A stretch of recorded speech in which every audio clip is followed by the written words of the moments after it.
director's take looking ahead into Season 7 and BlizzCon. I'm assuming this is an Aaron Keller dev blog. Hi everyone. We've had guest writers for the last 2 director's takes, but I'm back this week looking at Season 7, so it is Aaron. How it started, how it's going, and what we can look forward to as it progresses. This season marked the release of our latest Sombra rework. The hero keeps the same hacker fantasy that she's always had. This is like a big thing of theirs, keeping heroes fantasy. We've talked about it many times, and it's why like Sojourn for such a long time like ran rampant at the beginning of the game, because people were like, just remove her headshot ability, you know, like remove the ability to headshot on railgun and basically she's fixed. They liked the idea of like the railgun, you know, so like they thought it was part of her hero fantasy. So yeah, we've talked about it before. Anyways, but her playstyle is more active and engaged than it was previously, which I'd agree with. She also received a new ability, Virus. We've seen a lot of different takes on the rework in its new kit online. Well, okay.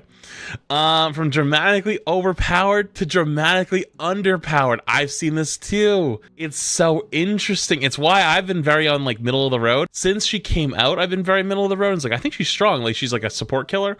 But now that people are starting to learn to play against her a little bit, she's actually more of a DPS killer because the supports are so fucking strong now, you actually can't kill them. So it's very interesting. Depending on who you listen to, some people say extremely underpowered. Some people say extremely overpowered. The people who say underpowered are actually typically Sombra players. The people who say overpowered are actually typically support players, which is very funny. But when you look at the when you look at the data, she's trending in a great direction, which I agree with. I think that it's been good. It's been very good so far. Sombra's win rate quickly jumped 4 or 5%, with it being slightly higher at lower tiers and bottoming out in masters above around 46 or 47%. That's still pretty low though, is it not? I think you could up this very easily if you just change the way EMP worked a little bit. But anyways, people are also still playing her quite a bit. Something we always observe with reworks or hero releases is a big spike. In fact, folks go back to their mains, which is true. Sombra looks stickier initially and has been followed by the same drop-off. I wonder, what do they mean by that? Perhaps she's become a new main for players? Oh, like maybe like there's still a lot of people playing her and they expected it to drop off faster? Interesting. We're mostly happy with where she's at as players get accustomed to her, but we are looking at the effectiveness of EMP and the frequency of her cooldowns. Yeah, that's honestly, EMP is the only thing that's really fucking useless. Like, I don't really know how I would want to fix it. Like, the easy answer is just put it back to 40%, right? And you'd probably make it pretty good. But currently where EMP is, it's literally like just doing like, I think I saw, who was it? It was like MLI. Someone made a take online, and I loved it. It was like, using EMP is basically just doing jazz hands to the enemy team. And I was like, damn, dude, that's actually so fucking accurate. Because her EMP is really bad, and it takes forever to get, so. Everything else, though, I think is mostly okay. We're also going to be releasing an update to Roadhog this season, a rework, including a reworked primary fire changes. Reworked primary fire, interesting. Changes to take a breather, and adding an all-new ability. Oh, so it's just the Sombra rework Electric Boogaloo, right? Isn't that basically what it is at that point? It's just the Sombra rework, right? Based on quite a few last-minute tweaks to the kit, he won't make it to our mid-season patch. Oh no, but instead will coming out later this season. Oh man! No wonder you guys were Pepe laughing. Oh, it's delayed. Well, okay. When is mid-season supposed to come out? Mid-season is probably supposed to come out around BlizzCon, right? Or is it next week? It's probably around BlizzCon in like 2 weeks. So you know what? They probably didn't want BlizzCon / World Cup to overlap with like the HOG rework. They wanted to like space out the content a little bit. You know what I mean? I'm not terribly upset about this, but you know, it is what it is. We're happy with the overall state of balance in Season 7. But let's get a little more in detail based off of our stats and community feedback. We have seen a lot of talk around supports and their rising power level in the meta.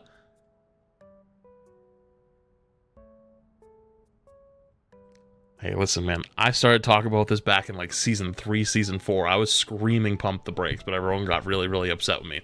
So, hey, I ain't gonna say I told you so. I ain't gonna say nothing. Let's just fix it. we're making a series of changes to many of the support heroes in the game for the mid-season patch with the intent of targeting their utility and opening up windows of vulnerability. Oh, no, don't give me this amount of copium. No, don't give me this amount of copium. That's not cool. We want to be careful here in order to avoid some of the feeling of helplessness that supports had at launch. That's long gone. But we want to lower some of the overall sustain and survivability that's present in the game currently. We're also seeing a lot of talk around Orisa, Zarya, and Bastion. From a stats perspective, Orisa isn't one of our top performing tanks. I've been screaming this. Okay, not true. I haven't been saying it that loudly. But Orisa, I don't think is that good. The whole reason why Orisa was good last season was because she was a fucking wall. And she would literally close the opportunity. So, like, supports have such a big window to save people, but there is a window where you could die. Orisa's cooldowns were long enough that they could survive the period where the supports weren't using their cooldowns, survive, and then be saved by the cooldowns, and then her cooldowns would come back online. So, like, Orisa would never die, but it wasn't a Orisa problem. It was a support problem the entire time. And we're going to do a tier list in a little bit. So I want to give you a little hint before we get there. I think HOG is low-key really good right now, but you're going to go streamer. Why is HOG good? He hasn't gotten any buffs. Exactly. Every other tank has gotten nerfed down to where HOG is back in Season 2, Season 1, where he was shit. Every other tank has come down now. All the ceiling has come down quite a bit. So personally, I don't think Everest is bad. So anyways, we'll see. That spot goes to Reinhardt at lower skill tiers and Sigma at the higher end. I low-key hate this because Reinhardt is always going to be the meta tank in, like, bronze to gold. Like, it's what everyone will always pick because it's the big shield guy. And, like, that's what people think you should always be doing in Overwatch on a tank, 1. And 2, you don't have to aim. Hammer is easy to swing. Hammer, go swing, you know? So, tank is really tough to balance at the lower end, in my opinion.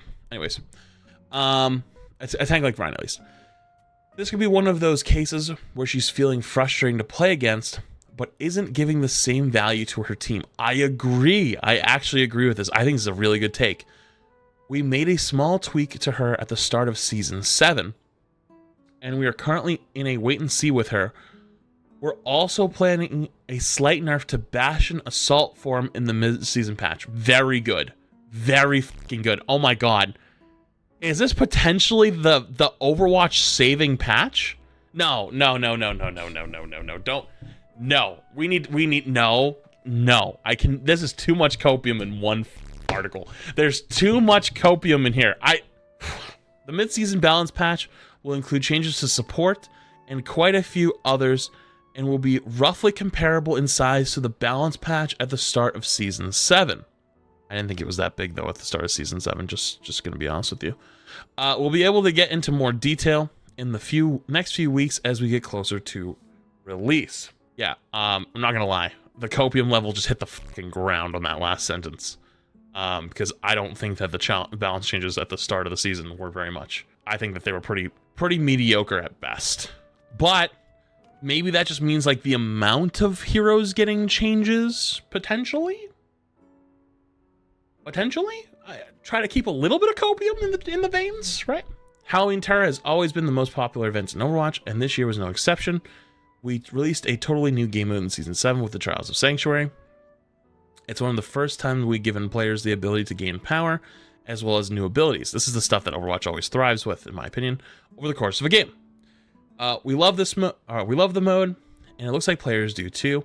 On the first day of the season, over 35% of all player hours were spent in the Halloween modes. We're talking about what an expanded version of this mode could look like, a way to get even more progression and player choice. That's actually really good. Seagull, I think, had a take on this that it felt rushed. And to be honest with you, I kind of agree with him because it was just kind of like giant, big, tanky enemies. But the abilities was really fucking cool. Like the going around, finding abilities, adding them, playing together, trying to kill things quicker. Like that was fun. That was cool. but I understood what he was where he was coming from on his like take and why he got bored of it kind of quickly, because it was just big damage number characters, you know. But that's the stuff that Overwatch has been really, really good with. And whenever they get the time to make good shit, I remember like the Halloween event last year. Like that definitely took a lot of effort. And I don't think this year's was anything close to last year's Halloween event, in my personal opinion. However, though, it had a lot of really cool parts that I think they could build upon and make something really a lot better in the future. That's my personal thing. But Halloween isn't our only event this season. We have several more exciting moments coming in October and November. We just announced our collab with Le Seraphim yesterday and can't wait to share more. That's true. That was actually really cool yesterday. This is actually a big W for Overwatch. We can't go into details for now, but it's something that the team is really excited about. I can give a glimpse into what's coming after, though. It's BlizzCon. We'll be revealing our next hero at the event. Wait, the next hero is going to be revealed at BlizzCon? Plus a whole lot more of what's coming in the year and next. Wait, so it's going to be like old BlizzCon where they actually show off like upcoming heroes and stuff? Wait, that's a massive W. Nah, okay, there's too much copium flying around. I don't like this. I'm feeling weird. I'm feeling that this is like, I feel like I hopped in a time machine. We haven't gotten there yet, okay? We're not there yet. Hold your copium tanks. But I'm not gonna lie. This is really good so far. Also, we heard from players that they want us to see us take a look at competitive system as well as our battle pass. Wait, the battle pass is interesting because I think the battle pass is fine, personally. I completed the battle pass in 3 days. 3 days. But I will say that comp definitely needs a look at. Comp is not good. There are 2 of our top priorities for the Overwatch team. We'll be detailing the direction of our reworked competitive mode at BlizzCon. What? That means it's ready. Or not ready, like they already have a plan. The plan is ready. What? Nah, no, hang on. This is too much copium. This is way too much copium. However, we'll be talking about a new take on our battle pass and shop changes a little later, most likely early next year. Shop changes. Okay, I think people are thinking that they're going to probably drop the prices of things. I doubt that. If anything, I think they're going to add shop items. I think that they'll add potential things. Weapon skins, banners, weapon inspects, maybe shit like that. But I don't. If you think this means that the prices are coming down, I think you're hilarious for that one. Yeah, maybe like a Valorant black market type of thing where you can like get like special items on sale. Maybe you're right. I think you got a good point with that. That's a good take. I like that. Speaking of our shop, there was a bit of controversy at the start of our season with the placement of our latest Moira skin in the Ultimate Battle Pass bundle. Some players felt like it was the best skin of the season and were upset that the only way they could obtain the skin was the purchase of one of our highest priced bundles. We do sell an Ultimate Bundle Pass bundle every season with legendary skins in it, and will continue to do so. However, the lesson that we are taking away from this moment is to make sure that we provide more ways to acquire some of our most popular skins. That's it for this week. We'll skip our next director's take in 2 weeks since we'll be at BlizzCon. There ought to be enough Overwatch news there to keep everyone busy. Have a great weekend, and we'll see you in-game. Wow. Yo, I ain't gonna lie. This is probably one of the best updates we've ever gotten. It's way too early. It's way too fucking early. Way too early. Okay? We've been duped. We've been skamazed. We've been bamboozled. We've been blindsided many times over the years. Everybody pump the brakes. We will see. But if all of these things are true, and all of these things do happen, and they are good, yo, it's shaping up to be a good holiday season. Probably one of the best dev blogs we've read. A few days ago, we found this article because like a month or two ago, there was this K-pop group that was seen wearing these eyeglasses that look like divas. They look like sunglasses, but like it looks like Diva's headset, right? And then apparently in their music video, which you can't really see because it's the credit thing's in the way, but the logo on the back of the car was actually the Overwatch logo. Apparently they're a super popular upcoming K-pop group in Korea called Les Seraphim. So people were speculating on whether or not they were actually going to be partnering or doing something with Overwatch. And then on Weverse, on the media platform Weverse, someone asked them if they can get a spoiler, and they responded with like a little gaming controller emoji. But yeah, apparently they're like pretty big gaming fans. And then today, out of nowhere, Overwatch drops this tweet. It says, Les Seraphim X Overwatch 2, October 26th, Perfect Night music video. I'm assuming is like a music video of theirs is coming out. November 1st will be exclusive in-game event, which sucks because that's what I'm on. I'm gonna be in LA already at that point. I'm gone. So I'm gonna miss the in-game event. So that's kind of annoying. But the cool part is they're apparently going to be playing live at BlizzCon, which I'll be at BlizzCon. So this was the article that, or the forum/blog post that Overwatch put out.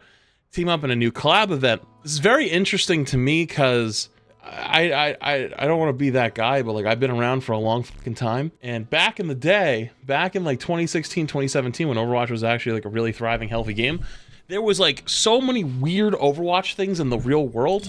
There were like multiple Overwatch Lamborghinis that existed out there. And you could just see them sometime driving around to LA. And they used to go to events and do like, I don't know, like there just used to be like these random fucking things. Like there was like an Overwatch bus, I think, at one point. There was so much stuff, but Overwatch hasn't really gone out and done like a giant collab like this in a long time. And for those who don't know, Overwatch is massive in Asia, especially in Korea and China. Although it's declined a lot in the last few years and is not nearly as big as it used to be. Here's the blog post. Today we're announcing Overwatch 2's first ever in-game musical artist collaboration, which I think is fucking badass. I kind of want to see what it ends up looking like. I'm really sad that I'm going to miss it. Let me just get through this really quick. We're teaming up with the K-pop sensation Les Seraphim. Apparently they're really, really huge. One of the fastest growing K-pop groups on the planet. This fearless group of 5, I'm gonna butcher these names, so I apologize in advance. Kim Chaewon, Sakura, Ha Yeonjin, Kazuha, and Hong Yuniche? If I fuck those up, my bad in advance. I'm never good with names and words and reading. Bringing their talents to Overwatch 2 this season with their music video for Les Seraphim's new single, Perfect Night, which will debut on Thursday, October 26th at 9 p.m. PDT. This collab will also feature a Les Seraphim-inspired in-game mode and exclusive in-game items. In-game mode, you know what? The first thing I think of is like Fortnite. Remember the Fortnite, like, what was it? There was like what was it, Travis Scott concert or some shit? Like, we're gonna have an Overwatch in-game concert, which would be hilarious. I think it'd be so good. Including legendary hero skins. That's cool. Details will be revealed on Monday, October 30th. With content going live in-game on November 1st.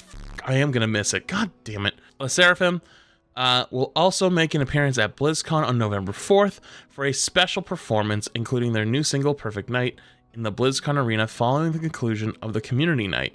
Tickets are available on the BlizzCon official site. And I think that's it. Wow. My first, I guess BlizzCon will be my first ever K-pop concert. I have no idea what to expect at all. But hey, you know though, hey, it's kind of cool. It's kind of cool. Glad they're trying to do shit like this, I guess. Again, they're trying to really bring that shit back. It makes me feel a little bit like it's the old days, you know? I guess, one, I'll see you in LA if you're at BlizzCon. And two, I guess I'll see y'all at the K-pop concert at BlizzCon, because, yeah, I don't know what to expect.